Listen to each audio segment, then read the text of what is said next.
Assalamualaikum warahmatullahi wabarakatuh.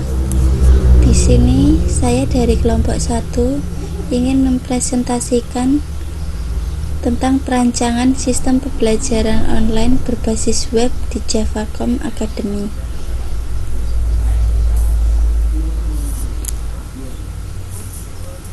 Di sini kami kelompok 1 ada tim penyusun yaitu Kunto Agus Mardono, dengan saya sendiri Maya Esa Permana, Herlambang Gilang, Pak Rahmat Edi, serta Diana Putri Hidayah. Nah, di sini saya akan menjelaskan sedikit ya tentang sejarah perusahaan di Javacom Academy. Yang pertama, Javacom berdiri tahun 2012 dan berlokasi di Jalan Surya Utama belakang kampus UNS dengan program pelatihan komputer Office dan desain grafis. Dan di tahun 2016 Javacom pindah ke lokasi di Jalan Sawuraya 23B, Karangasem, Laweyan, Solo dengan status terakreditasi dari Badan Akreditasi Nasional atau BAN PNF. Sama untuk jurusannya program pelatihan komputer, Office dan desain grafis. Di tahun 2018 Javacom membuat program baru antara lain fotografi, videografi, dan content creators.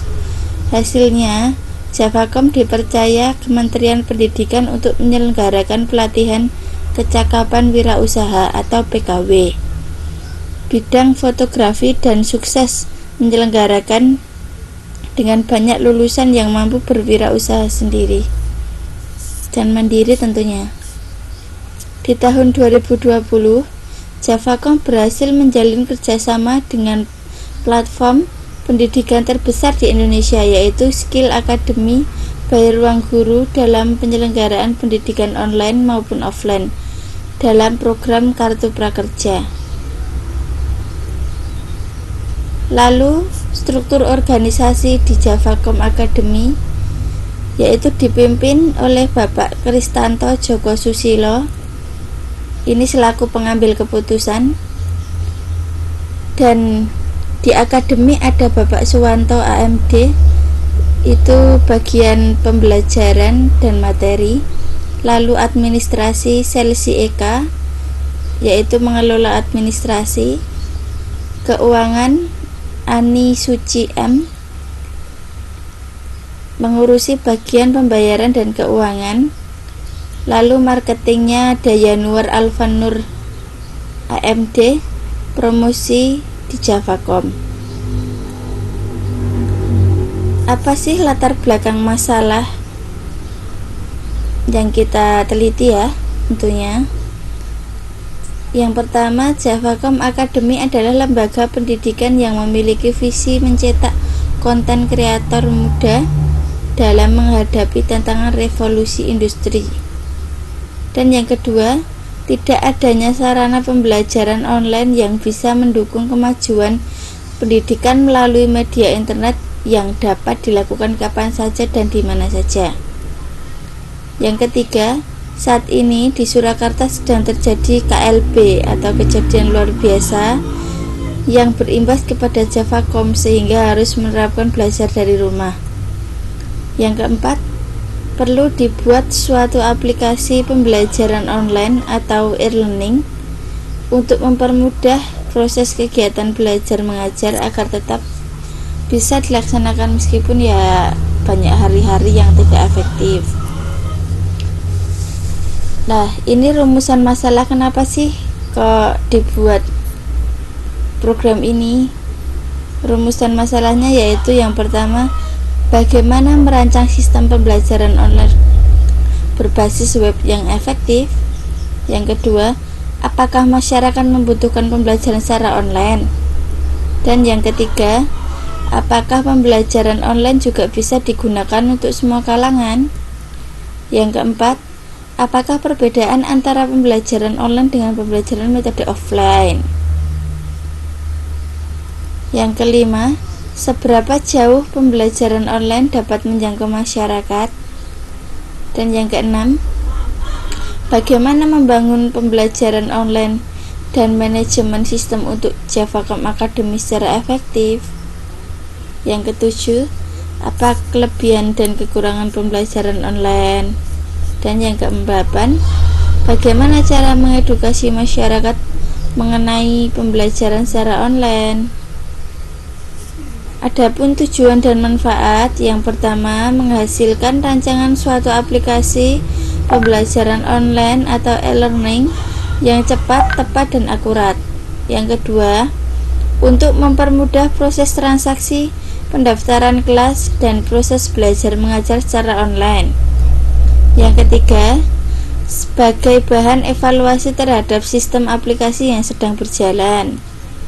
Yang keempat, memberikan pemahaman mengenai konsep perancangan aplikasi sistem informasi pembelajaran online Javacom Academy berbasis website. Nah, ini metode penelitian, yaitu metode pengembangan perangkat lunak. Digunakan penulis adalah metode waterfall yang digunakan. Jadi untuk metode pengembangan perangkat lunak ini memakai metode waterfall. Menurut Sukamta dan Salahuddin 2014-28, model waterfall menyediakan pendekatan alur hidup perangkat lunak secara sekuensial atau terurut, dimulai dari analisis, desain, pengodean, sampai pengujian dan tahap pendukung. Next, ruang lingkup admin. Nah, di sini ada admin. Tugasnya yaitu mengelola data kelas. Yang kedua, mengelola data materi. Yang ketiga, mengelola data ujian dan bank soal. Yang keempat, melihat transaksi pembelian kelas dan mengecek pembayaran pelanggan. Untuk bisa melihat home juga, halaman home.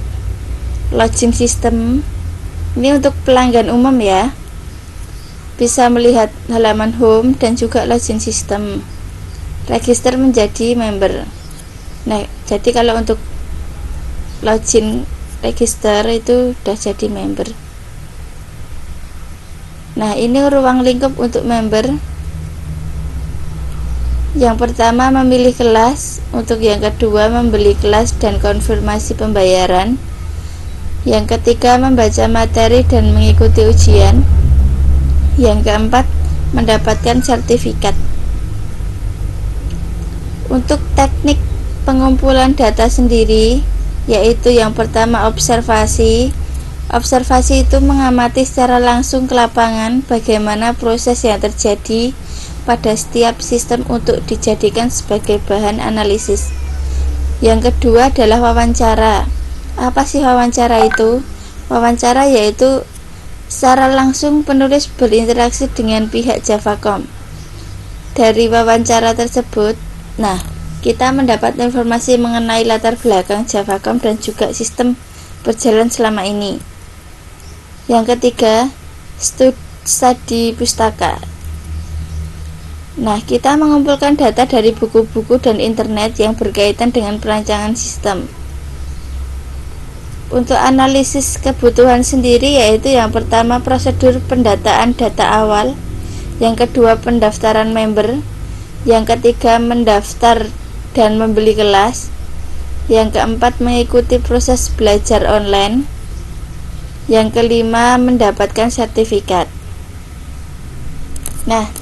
Ini ada rancangan dokumen masukan atau inputnya. Ini kami mengumpulkan ya dari Javacom. Nama dokumen data member, fungsi sebagai daftar member, sumbernya member, tujuan peserta pembelajaran online, media memakai kertas ya, jumlah banyak, frekuensi setiap ada penambahan member.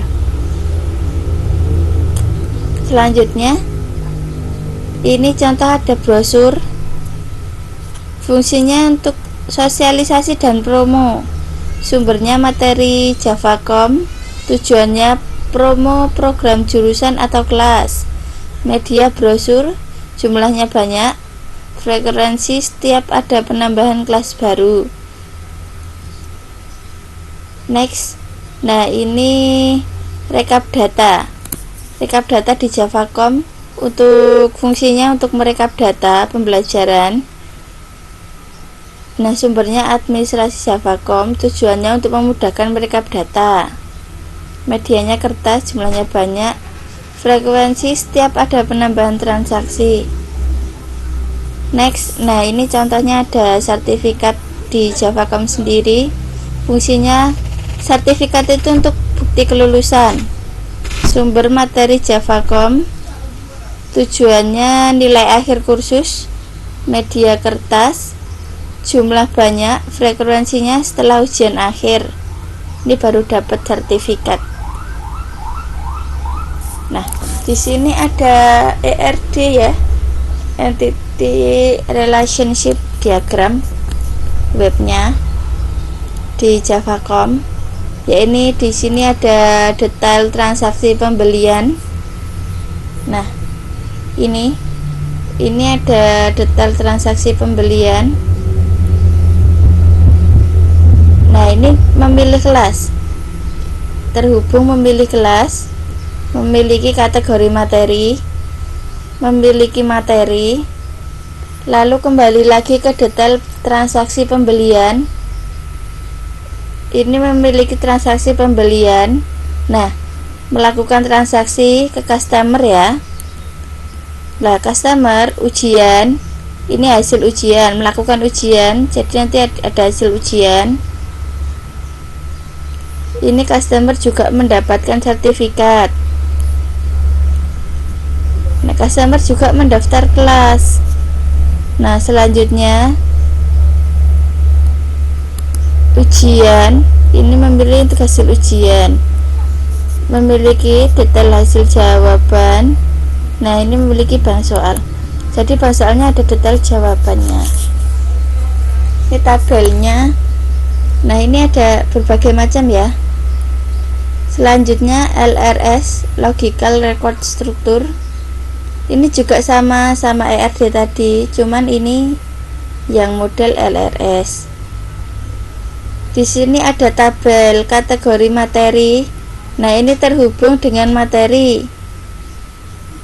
Lalu terhubung lagi dengan ujian. Yang kedua ini ada hasil jawaban ujiannya, yaitu didapat dari ujian dan bank soal.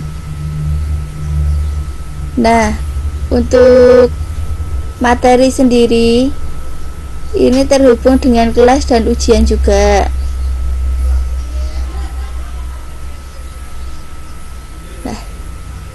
Nah, di sini ada transaksi pembelian. Ini terhubung dengan customer, detail transaksi pembelian. Lalu customer, transaksi pembelian, melakukan transaksi pembelian dan juga mendapat sertifikat. Ini kelasnya juga terhubung dengan detail transaksi pembelian. Nah, begitu untuk diagram LRS nya ya. Selanjutnya, nah, ini ada spesifikasi file customer, nama file, akronim, fungsi, tipe file, organisasi, akses, media, panjang record, kunci file, software. Nah, kalau tadi ada ERD dan LRS, ini bentuk tabelnya. Bentuk tabelnya seperti ini. Ada ID customer, elemen datanya. Untuk akronimnya ID customer, tipenya varchar, panjangnya 30, ini keterangannya primary key. Dan selanjutnya, next, ini ada spesifikasi file kelas. Sama, untuk nama file disesuaikan kelas, akronim, fungsi, dan lain-lain. Nah, ini untuk tabelnya, elemen datanya ID kelas, akronimnya ID underscore kelas, tipenya varchar, panjang 30, keterangannya primary key. Next, spesifikasi file kategori materi. Untuk selanjutnya sama ya, untuk nama filenya disesuaikan. Nah, ini tabelnya ada 3, ID kategori, ID kelas, dan kategori. Nah, untuk spesifikasi file materi sama nama filenya materi. Nah, ini untuk tabelnya, ini ID-nya ada 3, ID materi, ID kelas, dan untuk materinya. Untuk primary key-nya ID materi. Ini ada spesifikasi file transaksi pembelian. Untuk nama filenya transaksi pembelian, akronim, fungsi, dan lain-lain. Nah, jadi untuk transaksi ini untuk menyimpan data transaksi pembelian kelas dari customer. Nah, ini bentuk tabelnya kayak gini. Untuk primary key-nya tetap ID pembelian, ID customer ini menjadi working key. Next, spesifikasi file detail transaksi pembelian, yaitu nama file detail transaksi pembelian. Fungsinya ini untuk menyimpan data rincian transaksi pembelian kelas dari customer. Ini bentuk tabelnya. Primary key-nya ada ID detail transaksi. Next, spesifikasi file ujian. Untuk nama filenya ujian, fungsinya untuk menyimpan data ujian. Nah, ini ada tabelnya, ID ujian, akronimnya ID underscore ujian. Ini keterangannya untuk primary key. Selanjutnya untuk spesifikasi file bank soal. Nah, ini nama filenya ada bank soal, fungsinya ini untuk menyimpan data bank soal. Tabelnya juga sama, untuk elemen datanya ID soal, keterangannya primary key. Selanjutnya untuk spesifikasi file hasil jawaban ujian. Fungsinya ini untuk menyimpan hasil ujian dari customer yang sudah menyelesaikan ujian. Nah, kalau ini untuk elemen datanya adalah jawaban, akronimnya BAN, untuk tipenya varchar, keterangannya primary key. Next, ini untuk spesifikasi file detail hasil jawaban. Fungsinya untuk menyimpan detail hasil ujian dari customer yang sudah menyelesaikan ujian. Ini tampilan tabelnya. Selanjutnya, spesifikasi file sertifikat. Nah, ini untuk nama filenya sendiri sertifikat, fungsinya menyimpan data sertifikat. Ini untuk tampilan tabelnya, ID sertifikat, untuk keterangannya primary key, dan selanjutnya. Next, pengkodean ID customer. Setiap customer memiliki ID masing-masing pengguna yang berbeda dengan customer lainnya. Nah, di bawah ini ada struktur ID customer itu sebagai berikut.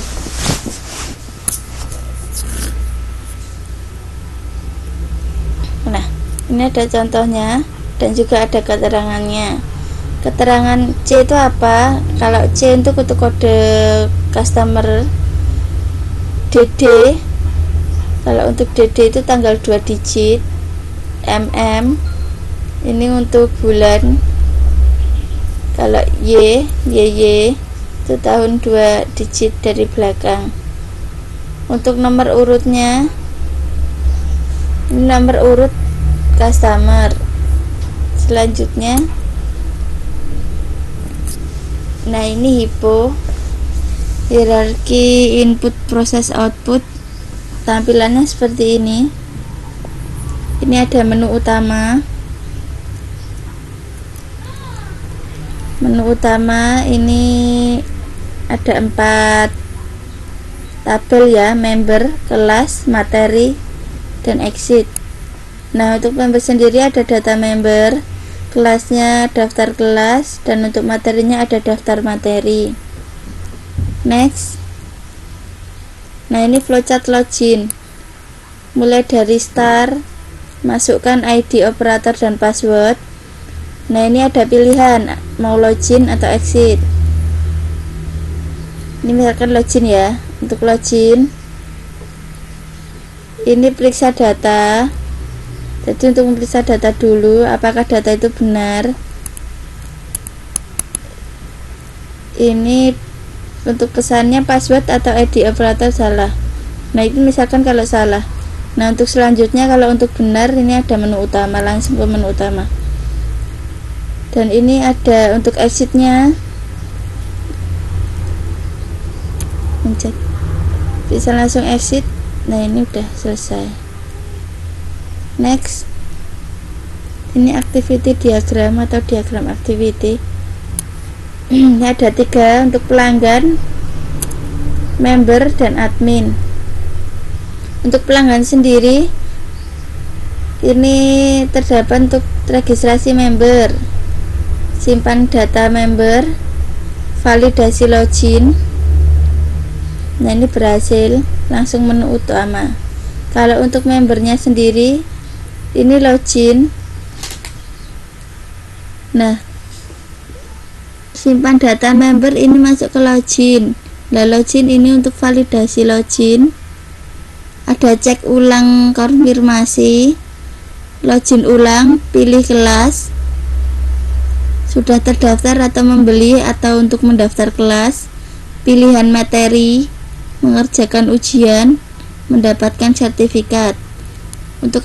Untuk admin sendiri, ini mengecek pemesanan, apakah gagal atau berhasil. Selanjutnya, struktur navigasi halaman pengunjung. Ini ada home dan login.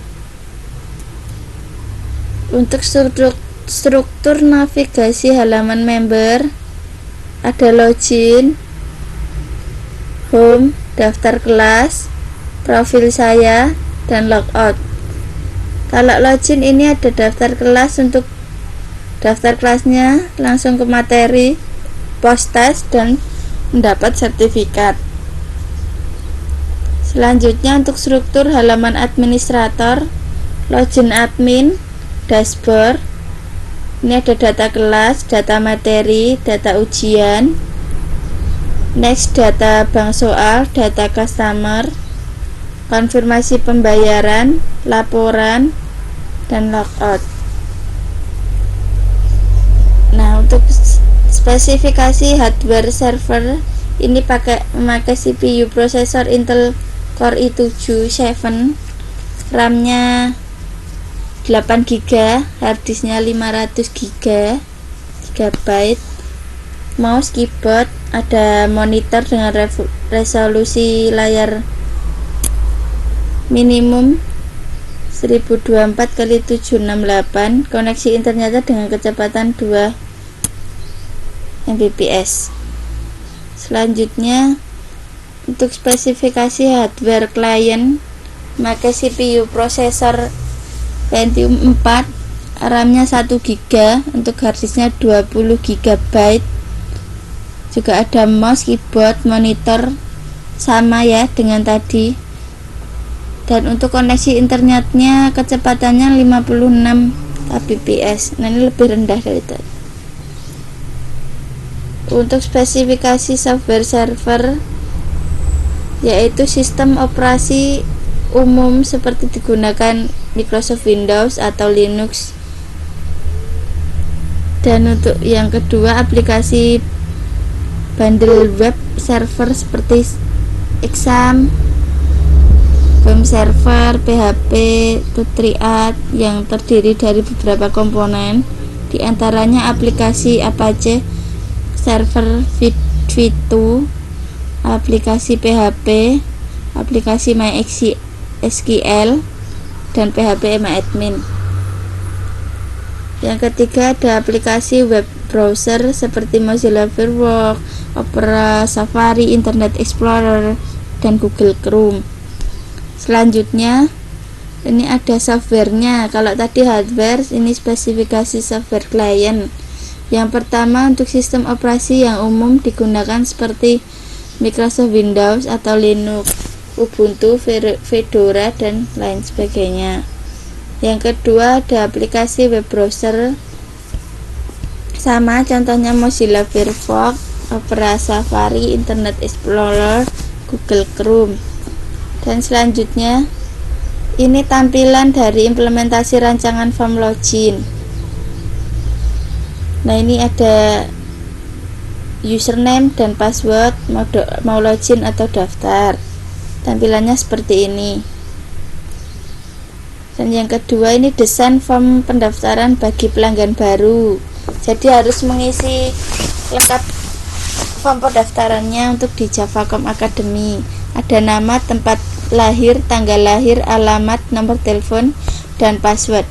Nanti klik daftar kalau untuk udah diisi semua. Selanjutnya untuk halaman home-nya seperti ini. Nah, ini tadi yang masuk login ya. Ini ada home, tampilan home-nya ini ada materi, detail kelas, dan juga ini ada harga-harganya.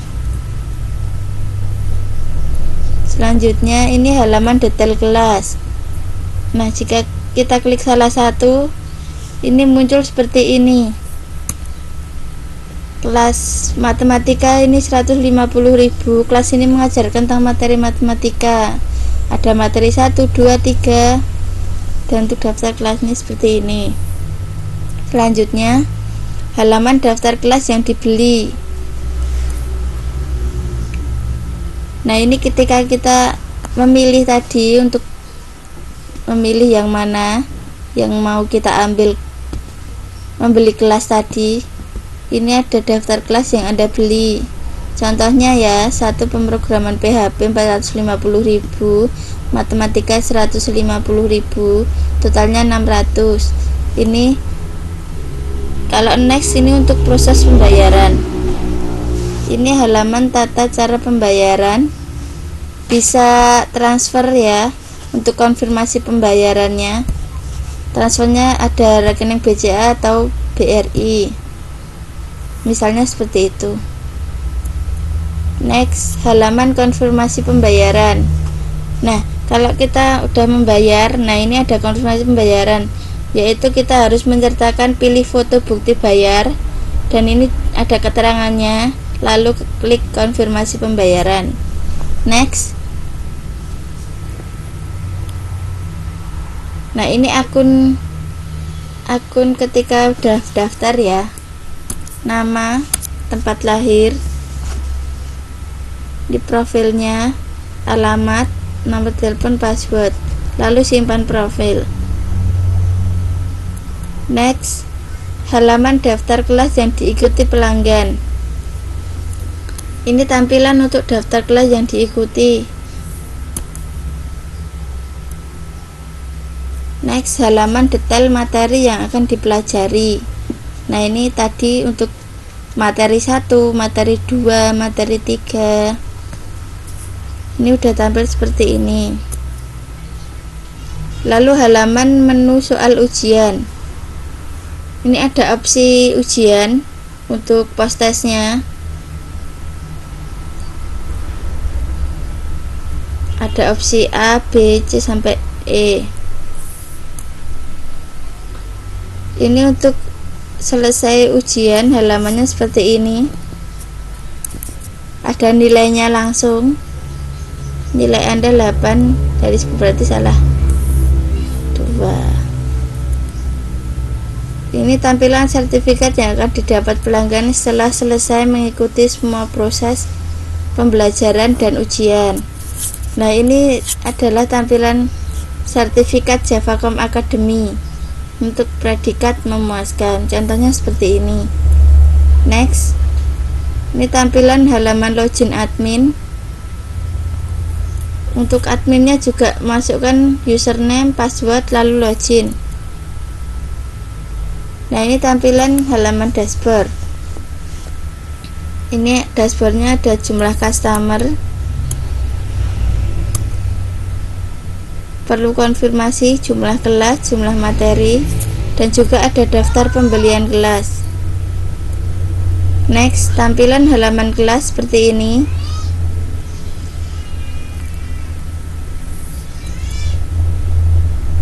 Untuk form tambah kelas, ini ada nama kelas, harga, diskon, deskripsi, lalu simpan. Next, tampilan data kategori materi, yaitu data kategori materi yang dimasukkan tadi ya, untuk memilih materinya yang seperti apa. Ini juga ada tambah kategori materi tapi untuk adminnya. Tampilan form add kategori materi, ini ada pilih kelas dan nama kategori. Tampilan form add kategori materi, tampilan data materi, ini tampilan data materi juga sama. Tampilan form add materi, tampilan data ujian, tampilan form data ujian.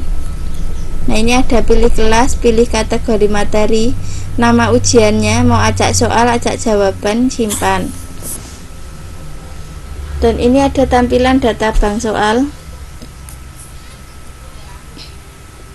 tampilan form bank.